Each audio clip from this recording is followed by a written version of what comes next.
अपर brains. आज हम लोग ब्रीदिंग चैप्टर का क्वेश्चन आंसर देखेंगे। इसमें फिल इन द ब्लैंक्स और मैचिंग भी मैंने करा दिया है। वैसे चैप्टर को जब मैंने रीड किया, चैप्टर को मैंने जब एक्सप्लेन किया है तो उस टाइम भी मैंने फिल इन द ब्लैंक्स बताया है और मैचिंग भी बताया है। आपने अगर रीडिंग और एक्सप्लेनेशन मिस कर दिया है तो मैं डिस्क्रिप्शन में लिंक प्रोवाइड कर रहा हूँ और ऊपर आई बटन पे भी लिंक आएगा आपको ब्रीदिंग चैप्टर का एक्सप्लेनेशन। आप जरूर देखिए उसको। एक्सप्लेनेशन मैंने हिंदी में अच्छे से किया है और अभी हम लोग क्वेश्चन आंसर को डिस्कस करेंगे। तो जल्दी से आप लोग चैनल को सब्सक्राइब कर लीजिए और वीडियो को लाइक कर दीजिए, दोस्तों को शेयर कर दीजिए। चलिए हम लोग स्टार्ट करते हैं फिल इन द ब्लैंक्स से। A muscle called diaphragm is present below the lungs. Diaphragm का मतलब मैंने बताया था, लंग्स के नीचे ये रहता है, एक मसल होता है डोम शेप्ड का, गोल जैसा ऐसा डोम शेप्ड रहेगा। ठीक है, डायफ्राम होता है, ये नीचे और ऊपर होते रहता है, कॉन्ट्रैक्ट और एक्सपेंड होते रहता है। मैंने चैप्टर में एक्सप्लेन किया है। उसके बाद है lungs are a pair of bag like structure. Lungs जो होता है वो हमारे चेस्ट में दोनों साइड में ऐसे करके रहता है, दो बैग लाइक स्ट्रक्चर, बैग के जैसा लटका हुआ। ठीक है, चेस्ट के कैविटी में, जिसके जरिए हम लोग ब्रीदिंग करते हैं, लंग्स। थर्ड नंबर है a human adult has a breathing rate of 12 to 20 breaths per minute.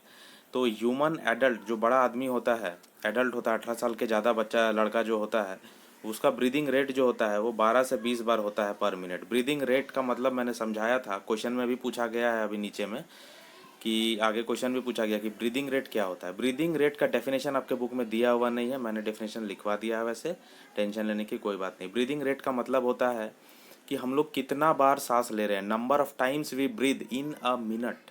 एक मिनट में कितना बार सांस लेते हैं उसको ब्रीदिंग रेट कहते हैं। ठीक है, तो एक मिनट में हम लोग कितना लेते हैं, 12 से 20 बार। Our breath contains oxygen which helps the fire to burn more brightly.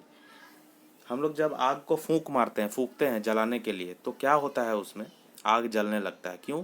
क्योंकि हमारे फूंक में, हमारे हवा में, हमारे ब्रीद में ऑक्सीजन होता है। ऑक्सीजन होने से आग जो है वो तेज़ी से जल उठता है। इसके बाद मैच द फॉलोइंग का डायरेक्ट मैंने आंसर करवा दिया। इनहेलेशन, इनहेलेशन जो है वो रिलेटेड है ऑक्सीजन के साथ। इनहेलेशन जब हम लोग करते हैं, इनहेलेशन का मतलब सांस को अंदर लेना। जब हम लोग सांस को अंदर लेते हैं तो हमारे अंदर क्या जाता है, ऑक्सीजन। एक्सहेलेशन, एक्सहेलेशन का मतलब क्या होता है, सांस को बाहर छोड़ना। जब हम लोग सांस बाहर छोड़ते हैं तो क्या छोड़ते हैं, carbon dioxide gas. Lungs, lungs किस चीज़ से रिलेटेड है, रिब केज से रिलेटेड है यहाँ पे, क्योंकि लंग्स को रिब केज प्रोटेक्शन देता है। हमारा जो रिब केज होता है, ऐसा जो हमारा बॉडी होता है इस तरह से, ये रिब केज है ना, ये जो हड्डी है दोनों तरफ, पेट के दोनों तरफ, और इसके अंदर में लंग्स लगा हुआ है अंदर में। तो लंग्स को प्रोटेक्शन देता है, कौन देता है, रिब केज देता है। तो लंग्स रिलेटेड है रिब केज से। डायफ्राम, और यहाँ पे डायफ्राम होता है, ठीक है, ये वाला डोम शेप्ड। तो डायफ्राम जो होता है वो डोम शेप होता है। डोम शेप मतलब ऐसे, डोम के जैसा शेप। ब्रीथ, ब्रीथ किससे रिलेटेड है, वाटर वेपर से, क्योंकि हमारे ब्रीथ में वाटर वेपर भी होता है, सांस में वाटर वेपर भी होता है। अब क्वेश्चन आंसर का स्टार्ट करते हैं। What is breathing? The process by which we take in oxygen and release carbon dioxide. वह प्रोसेस जिससे हम लोग ऑक्सीजन को अंदर लेते हैं, ऑक्सीजन गैस को, और कार्बन डाइऑक्साइड को बाहर निकालते हैं, इस प्रोसेस को ही ब्रीदिंग कहते हैं। और इस प्रोसेस को ही कहते हैं सांस लेना। जब हम लोग सांस लेते हैं तो अंदर ऑक्सीजन जाता है और बाहर क्या निकलता है, कार्बन डाइऑक्साइड। क्वेश्चन नंबर 2 है, व्हाट इज डायफ्राम? डायफ्राम क्या है? Diaphragm is a large dome shaped muscle present below the lungs. हमने अभी जस्ट बताया यहाँ पे, ये जो लंग्स है इसके जस्ट नीचे यहाँ पे डोम शेप का एक मसल है जिसको डायफ्राम कहते हैं, जो कॉन्ट्रैक्ट और एक्सपेंड होता है जब हम लोग सांस लेते हैं। तब जब हम लोग सांस लेते हैं तो ये जो डायफ्राम है वो कॉन्ट्रैक्ट हो जाता है, मतलब सिकुड़ जाता है, और जब हम सांस छोड़ते हैं तो ये डायफ्राम जो है वो रिलैक्स हो जाता है। डिफाइन द ब्रीदिंग रेट, ये देखो ये क्वेश्चन आ गया। इस क्वेश्चन का आंसर आपके बुक में एग्जैक्ट नहीं दिया हुआ। आपके बुक में आंसर जो दिया हुआ, आपके बुक में जो लिखा हुआ ब्रीदिंग रेट के अंदर में, वो सिर्फ इतना लिखा गया है कि ब्रीदिंग रेट जो होता है वो 12 से 20 होता है एक ह्यूमन एडल्ट में, लेकिन ब्रीदिंग रेट का डेफिनेशन नहीं लिखा हुआ है। तो ब्रीदिंग रेट का डेफिनेशन क्या होगा? Breathing rate is the number of times a person breaths per minute. एक आदमी, एक पर्सन, चाहे वो मेल हो या फीमेल हो, एक पर्सन जो है कितना बार, number of times, number of times कितना बार सांस लेता है एक मिनट में। एक मिनट में जितना बार भी आप सांस लोगे उसको ही कहा जाता है breathing rate.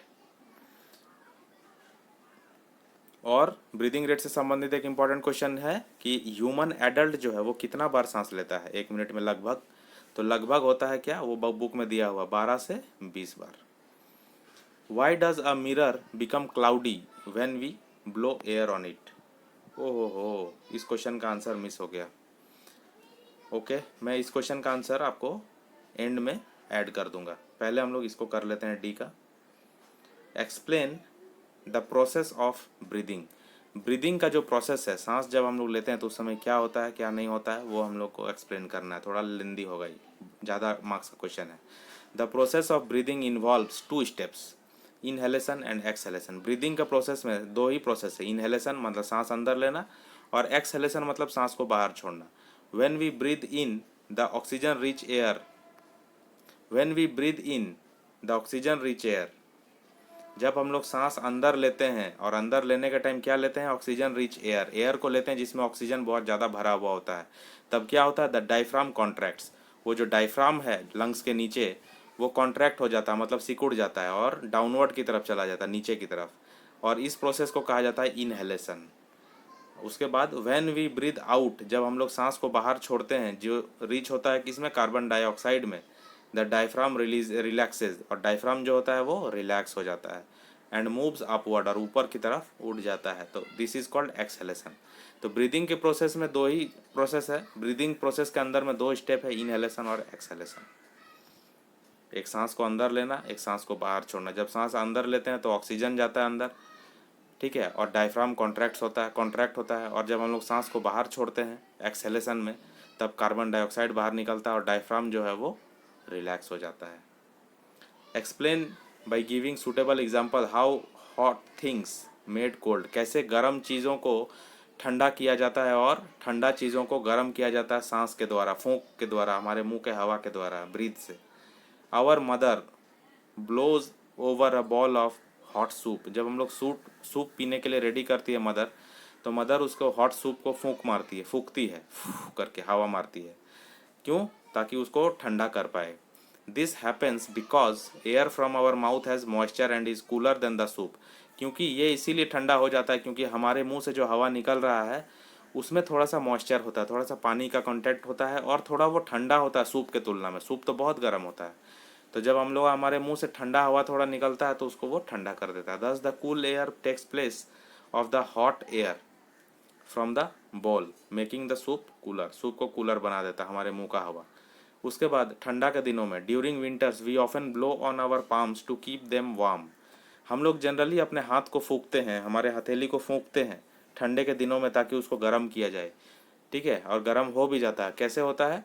Because the air which comes from our body is warmer than the air outside. क्योंकि हमारे बॉडी के अंदर से जो हवा निकल रहा है मुंह से, वो वार्म होता है, वार्मर होता है, गर्म होता है बाहर के तुलना में, बाहर के हवा के तुलना में। क्योंकि विंटर में बाहर ठंडा हवा रहता है और हमारे बॉडी के अंदर गर्म हवा रहता है। तो वो गर्म हवा को जब हम अपने हाथों में फूंकते हैं तो हमारा हाथ भी गर्म हो जाता है और हमें गर्माहट महसूस होता है। Thus it makes our palm warm. HOTS HOTS मतलब high skill order, higher order thinking skills का ये क्वेश्चन है। इसका भी आंसर मैंने करा दिया है। Why is it advise to not to cover our face while sleeping. सोने के टाइम हमें फेस कवर नहीं करना चाहिए। क्यों? When we cover our face while sleeping we face difficulty in breathing. जब हम लोग फेस को ढक करके सोते हैं तो हमें डिफ़िकल्टी होती है, हमें मुसीबत होती है, हमें दिक्कत होती है सांस लेने में, in breathing. And it may cause suffocation, और इससे सफोकेशन हो जाता है। सफोकेशन मतलब आग बकाना, नाक बंद हो जाएगा, सांस बंद हो जाएगा, तो कैसे आग बकाहट सा लगता है, छटपटा के हम लोग उड़ जाते हैं, तो उसको सफोकेशन कहते हैं। तो क्वेश्चन नंबर 4 जो छूट गया है, अब उसको हम लोग कर लेते हैं यहाँ पे।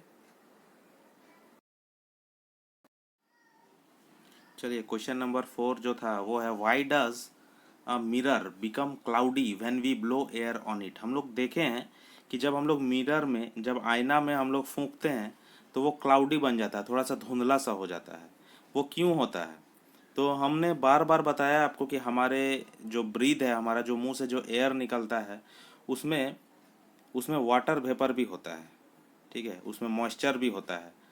क्या क्या होता है? वाटर वेपर होता है हमारे ब्रीथ में, मॉइस्चर भी होता है हमारे ब्रीथ में, और हमारे ब्रीथ में ऑक्सीजन भी होता है।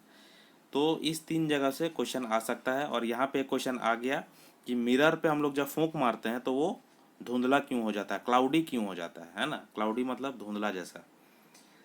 तो इसका आंसर है a mirror becomes cloudy when we blow air on it because our breath, हमारा सांस, कॉन्टेंस वाटर वेपर, क्योंकि हमारे सांस में वाटर वेपर होता है, पानी की बूंद, पानी की जो वेपर होता है, पानी का जो भाप होता है, वाटर भाप, वाटर का, पानी की जब हम लोग बॉयल करते हैं तो कैसे भाप निकलता है, वैसा वाटर वेपर होता है हमारे ब्रीथ में जो दिखता नहीं है, which condenses on coming in contact with the cold surface of mirror, और वो कंडेंस हो जाता है, जो वाटर वेपर होता है वो ठंडा सरफेस जब मिलता है उसको, जैसे मिरर जो हो गया, मिरर हो गया, ग्लास हो गया, कोई भी टाइप का स्टील का कोई चीज़ हो गया, जब वो ठंडा सरफेस उसको मिलता है तो हमारा जो वाटर वेपर निकल रहा है मुंह से सांस के थ्रू, हमारा हवा के थ्रू, ब्रीथ के थ्रू, वो उससे टकराता है और कंडेंस हो जाता है, कंडेंस हो करके वहाँ पे डॉट डॉट डॉट पानी का हल्का बूंद बना देता है और वो वहाँ पे क्लाउडी जैसा बना देता है, धुंधला जैसा बना देता है। ठीक है, तो आई होप कि आपको समझ में आया होगा।